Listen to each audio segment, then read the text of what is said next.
Assalamualaikum warahmatullahi wabarakatuh. Perkenalkan, nama saya Jason Armando dengan NIM 111240007 dari kelas 3A.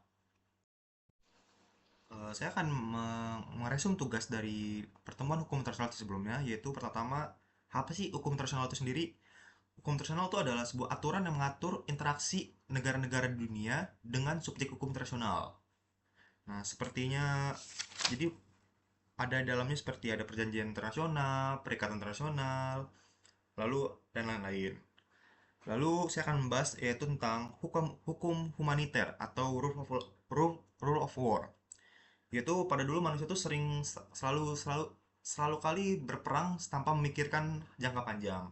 Sehingga akhirnya lahirlah sebuah konversi Jenewa pada tahun 1864 yang itu menandakan lahirnya sebuah peraturan modern yang mengenai hak asasi manusia. Dalam perjanjian itu sendiri berisi bagaimana jalannya peperangan tuh tidak boleh menyerang warga sipil, pihak medis, ataupun tentara yang sudah menyerah. Dan lain-lain seperti bahkan ada perjanjian yang berisi bahwa setiap tawanan perang tuh harus diperlakukan manusiawi, tidak boleh semena-mena. Itulah dari video yang pertama.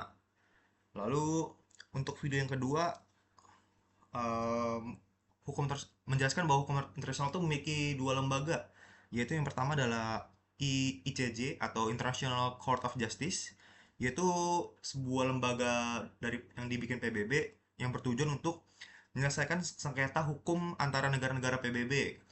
Contohnya seperti kasus-kasus perang di Rusia Ukraina ataupun konflik atau genosida di Israel Palestina, bahkan berbagai konflik yang ada di dunia lah.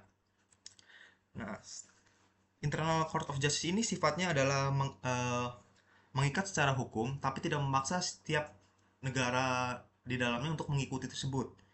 Nah, sehingga Internal Court of Justice ini memiliki kelemahan. Contoh seperti adanya 5 negara yang memiliki hak veto seperti Amerika Serikat, Inggris, Prancis, Rusia, dan Cina. Mereka dengan bebas bisa tidak terikat dengan Internal Court of Justice ini karena mereka memiliki kuasa gitu. Lalu ada lagi lembaga yang dilahirkan PBB yaitu International Criminal Court atau ICC, yaitu sebuah lembaga yang bertujuan untuk mengadili individu atas kejahatan internasional seperti dia melakukan genosida, kejahatan perang, ataupun kejahatan kemanusiaan atau lain-lainnya lah.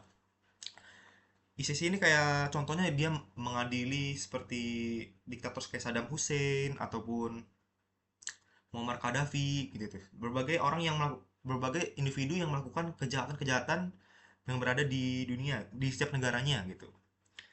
Nah, ICC ini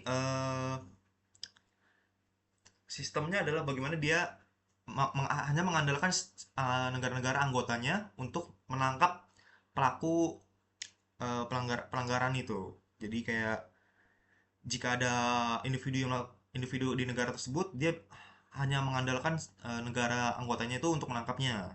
Nah, sehingga ini dianggap tidak efektif karena sebagian besar negara-negara power dunia seperti Amerika Serikat, Rusia, Tiongkok tidak masuk dalam lembaga ini. Gitu.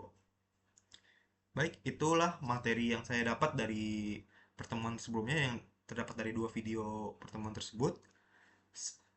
Semoga materi yang saya sampaikan bisa memberikan pandangan atau ilmu yang baru bagi kalian semua yang menonton ini. Sekian dari saya. Wassalamualaikum warahmatullahi wabarakatuh.